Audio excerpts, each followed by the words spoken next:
Imagine this. You're sitting at a cafe, sipping your favorite drink, and watching people walk by. Some are rushing, some smiling, some talking on the phone. You're noticing them, but you're not getting involved. You're just observing. Now imagine doing that with your thoughts. That's what it means to become the observer of your thoughts. Most people don't do this. Instead, they become the thought. If a thought says, "I'll never be successful," they believe it, they feel it, they embody it. But you're not your thoughts. You're the awareness behind them. You're the one watching those thoughts come and go. And when you start to watch your thoughts, instead of reacting to them, you reclaim your power. Now here's where Neville Goddard's law of assumption comes in. Neville taught that your assumptions, the ideas you hold to be true, even if unconsciously, create your reality. These assumptions stem from repeated thoughts and self-concepts that are accepted as fact by your subconscious mind. So if you constantly think, "I never have enough money," and you believe it, that assumption will become your lived experience. That's the law of assumption at work. But here's the secret. You can't change what you're not aware of. If you want to apply the law of assumption effectively, you must first become aware of the thoughts you're thinking and the beliefs you're assuming to be true. That's why becoming the observer is the most powerful first step. And let me just gently say this while we're here. But if you're someone who loves to track your progress, or you'd like a little daily support while you're training your awareness, I've created some beautiful tools that can really help. I added a few self-help digital products to my Buy Me a Coffee page. There's a gratitude journal, a daily planner, a manifestation workbook, and even a 30-day affirmation ebook called Powerful and Positive Affirmations to Change Your Life in 30 Days. It's designed to guide you through reprogramming your subconscious step by step. And if that feels aligned with you, feel free to check them out. No pressure, ever. But they're there, like a quiet, supportive friend whenever you need them. Back to what we were saying. When you're in your thoughts, you're reactive.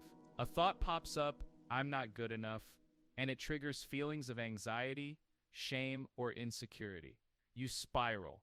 You start acting from that place. You make decisions based on it. But when you're the observer of your thoughts, you notice that same thought, "I'm not good enough." And instead of reacting, you pause. You say to yourself, that's interesting. I'm having the thought that I'm not good enough. Where did that come from? Do I want to keep believing that? That pause is where the magic happens. That moment of awareness gives you space to choose a new assumption. You can say, "That's not true. I am good enough. I am good enough. I am capable. I am chosen. I am the operant power. I am capable. I am chosen. I am the operant power." And when you repeat those new thoughts and feel into them as real, your subconscious begins to accept them, and your external reality begins to shift. That's the law of assumption in action. Let me share a quick real-life example.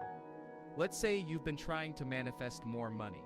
You say affirmations like, "I am wealthy," but deep down, you constantly think things like, "I'll never make enough. Money is hard to come by. People like me just don't get rich." Now, if you're not observing these thoughts, you're letting them run the show in the background. And no matter how many affirmations you say, your dominant assumption is still, "Money is hard." But once you become the observer, you'll start catching yourself. You'll notice when your thoughts contradict your desires. You'll realize when you're operating from a state of lack. And with that awareness, you can pause, shift, and choose a new assumption. I always have more than enough. Money flows to me easily. I am the frequency of abundance. And when you persist in that new state consistently and emotionally, you start to notice small changes. Maybe you get unexpected income. Maybe an opportunity shows up. Maybe your relationship with money feels lighter, easier. And then you realize your thoughts were never facts. They were just repeated patterns. One thing that's helped me, and others I know, is using a journal every morning to write down, who do I choose to be today? That simple question reconnects you with your awareness. Some days you'll write powerful, clear affirmations. Some days it might be one word. But the practice itself is sacred. It gently trains your mind to return to your chosen state. That's one of the reasons I created those printable journals, to give you a space to consciously observe, reflect, and redirect your thoughts. Because when we write, we slow down. And when we slow down, we see clearly. Here's a simple daily practice you can start with.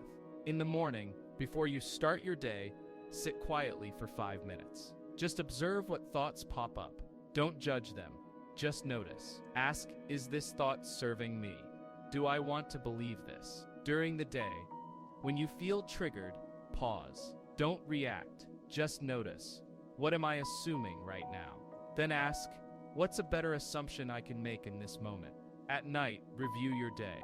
What thoughts dominated? Revise any moments that felt out of alignment. Imagine them going differently, the way you wish they had gone. Neville taught that imagining creates reality, even retroactively. This revision technique is incredibly powerful. Here's a fun bonus tip. Name the narrator. Give your inner critic a funny or harmless name. When a limiting thought shows up, say, "Oh look, that was..." Give your inner critic a funny or harmless name. When a limiting thought shows up, say, "Oh look, that's just worry Wanda again." Neville once said, "You are already that which you want to be, and your refusal to believe this is the only reason you do not see it." Isn't that powerful? No.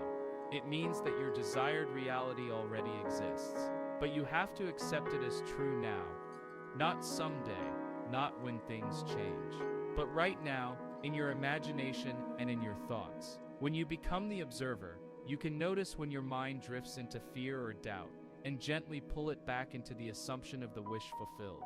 That's how you shift from living by default to living deliberately. And I know this can feel challenging at first. We've been taught to identify with our thoughts. But this is a practice, not perfection.